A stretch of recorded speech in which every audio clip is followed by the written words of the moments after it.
所以障碍权中心位置。 Perkenalkan, nama saya Muhammad Hafiz dengan NIM 24073139. Baiklah, saya lagi observasi dengan mata kuliah ototronik dari mobil dari Suzuki X-Over S4.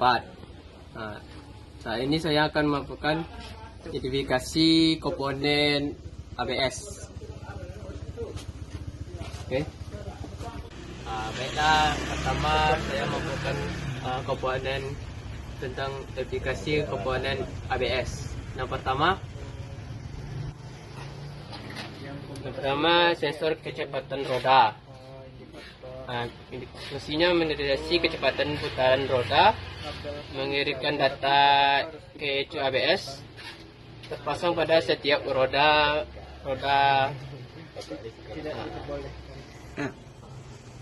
Baiknya komponen yang kedua kita aplikasikan. Baiklah, ini komponen kedua, pompa hidrolik ABS. Membalikan tekanan minyak rem yang telah dikurangi, menjaga tekanan hidrolik tetap stabil saat ABS bekerja, menemukan bunyi getaran dan gangguan saat ABS aktif. Baiklah, yang ketiga tu langsung gabung sama hidrolik control unit, mengatur tekanan minyak rem pada masing-masing roda, merisikan katup hidrolik dan pompa hidrolik, menjalankan proses ABS sesuai perintah ECU. Baiklah, langsung kita ke komponen keempat.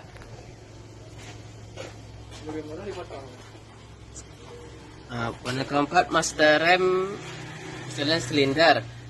Fungsinya mengubahkan gaya tekanan benda rem menjadi tekanan hidrolik, mengalurkan minyak rem, sistem ABS dan kaliper rem. Lanjut ke komponen kelima, master rem. Fungsinya untuk membantu membesarkan gaya tekanan dari benda rem, membuat benda rem lebih ringan saat diinjak. Baiklah, langsung komponen ke-6.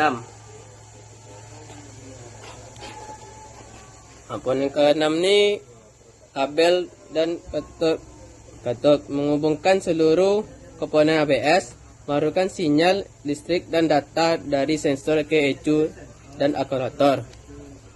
Ini untuk menggabungkan dari ECU ya. Baiklah, saatnya kita langsung ke ECU. ECU-nya udah ditanggalnya sama mekaniknya.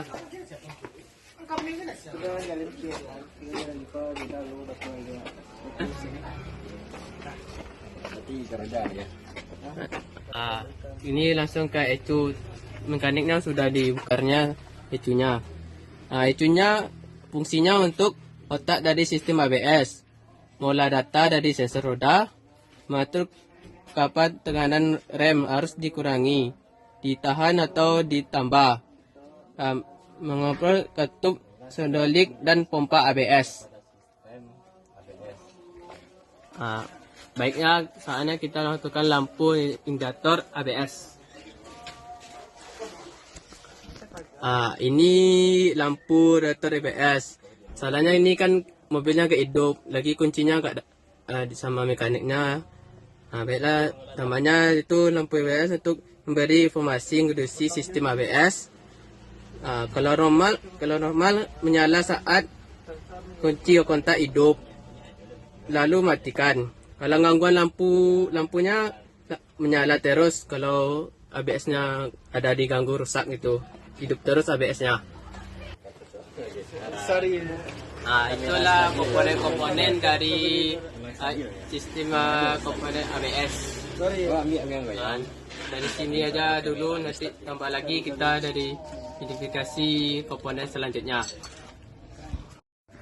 Baiklah, saya akan mengidentifikasikan komponen EPS, Electric Power Steering. Saya akan menunjukkan komponen-komponen EPS. Yang pertama, steering, mengatur mengatur arah mobil kendaraan. Untuk komponen kedua yaitu kolong shaft, itu di bawah ini ya, kolong shaftnya untuk menghubungkan setir dengan EPS, sistem EPS, meneruskan putaran dari kemudi dan menggunakan sensor dari gearbox di dalam. Kesalahannya nggak bisa dibuka, itu di bawah ini. Baiklah, sudah di kostum safe. Itu lanjut kita ke motor listrik ya. Motor listrik adanya di bawah ini. Motor listrik fungsinya untuk sumber tenaga bantuan pada sistem EPS dan motor DC tapak singkat. Dikontrol oleh ECU sesuai kebutuhan. Di bawah ini ada rack and pion, yaitu mengubah gerak putaran menjadi gerakan lurus, menggerakkan roda depan ke kiri atau ke kanan. Itu meluruskan gaya dari motor ke roda di bawah ini ya. Oke, baiknya kita lanjut ke sensor. Di bawah ini ada sensor, sensor. Baiklah, ini sensor untuk mengirimkan sinyal ke ECU. Di bawah ini ya.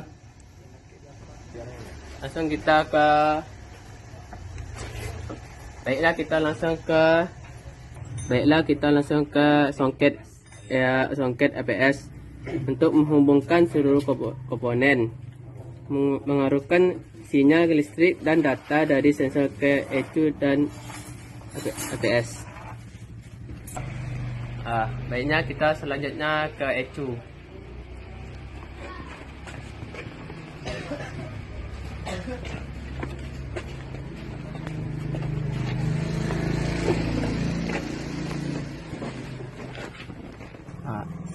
Baiklah, kita langsung ke ECU EPS. EPS fungsinya untuk otak dari sistem EPS, mengolah data dari sensor, dan menghitung besar bantuan tenaga kemudi. Mengendalikan motor listrik, memiliki fungsi pendeteksi kerusakan. Inilah ECU EPS, Electronic Control Unit.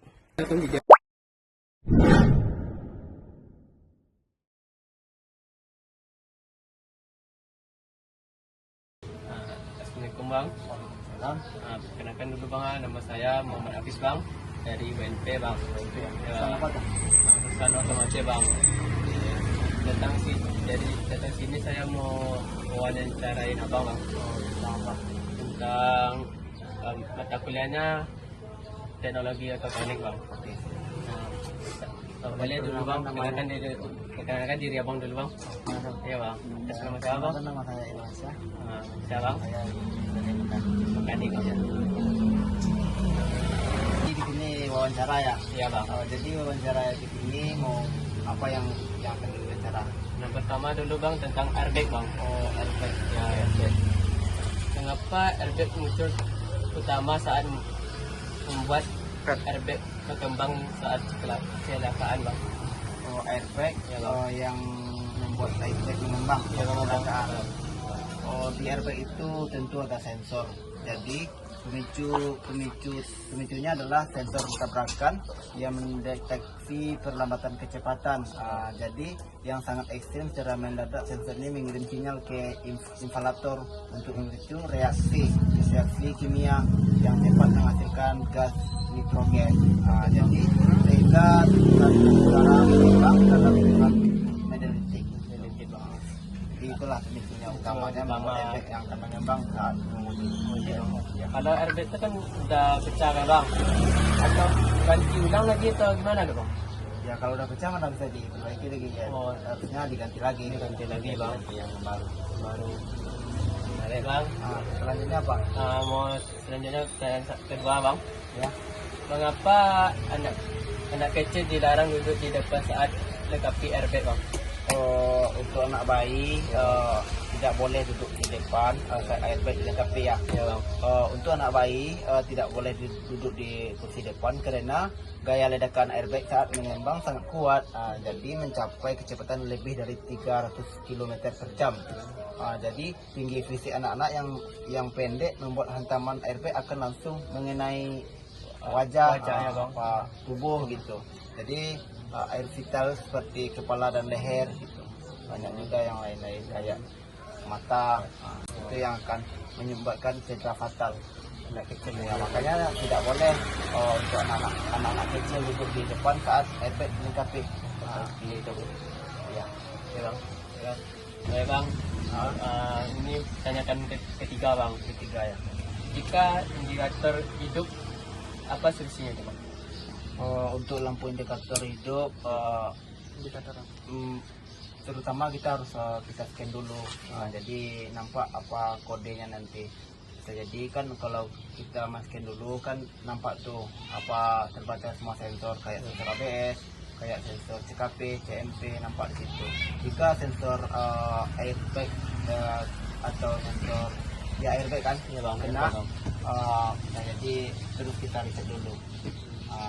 Solusinya untuk memperbaikinya karena kotor. Baik Bang. Soalnya selanjutnya Bang tentang ABS ya Bang. Tentang ABS. Ya. Bagaimana cara kerja ABS mobil saat dekat Bang? Untuk kerja ABS Ya, Bang. tentu banyak kerjanya ya. Yang pertama, sensor ABS akan mendeteksi jika ada roda yang berhenti berputar, terusnya akan mengunci saat direm. Jadi komputer langsung mengurangi tekanan rem pada roda tersebut secara otomatis, lalu menjepitkan lagi dalam hitungan mendetik. Jadi proses lepas jepit ini membuat roda tetap berputar sedikit sehingga setir masih bisa dikendalikan untuk menghindari rintangan. Betul Bang. Baik Bang, selanjutnya pertanyaan kedua Bang. Apakah komponen utama yang mendukung pengereman ABS Bang? Yang menghitung komponen sistem pengereman ABS Ya Bang. Iya. Untuk komponen utamanya terdiri dari speed sensor, lalu pada bagian roda untuk membaca kecepatan, valve katup pada jalur dan untuk mengatur tekanan, pompa untuk mengembalikan tekanan hidrolik. Jadi pada ECU controller otak elektronik yang menganalisis data sensor ABS. Jadi ECU yang akan menganalisisnya. Kalau rusak itu gimana Bang? Kalau ECU rusak jauh permasalahannya, seluruhnya nggak akan hidup, indikator pun nggak akan hidup, nggak akan ada yang terbaca semua sensor. Banget. Kecuali sensor ABS yang rusak. Kalau sensor ABS yang rusak itu masih jalan. Untuk ABS sensor ABS itu membaca tekanan roda, maksudnya kecepatan roda. Jadi ketika sensor ABS rusak akan nampak nanti di dashboard lampu ABS itu saat mobil hidup, lampu ABS selalu hidup. Jadi nampak di situ. Untuk kendalanya biasa jadi sensor itu error, lalu jadi sensor itu kotor. Jadi jumlah roda sudah mulai kena. Jadi sensor itu yang akan membaca juga kena salah satu komponen di bagian sensor, di bagian apa itu roda itu sensor yang akan membaca seperti lahar. Lahar apa? Sisi utama ya Bang. Akan dibaca, akan disampaikan ke lampu ini apa ya. Jadi kita nampak apa yang rusaknya ya Bang. Ayo. Sebenarnya kalau sensor faktor tuh kita bersihkan dulu. Tapi kalau lahar tuh bisa diganti ya Bang ini ya. Ya. Baik Bang, selanjutnya tentang materi ABS Bang. Apakah mobil ABS jika dibelokkan sistemnya mati bang. Oh, APS jika dibelokkan, mobil APS Iya, Bang. jika dibelokkan ketika mobil mati total, Bang. apakah bisa? Iya bang.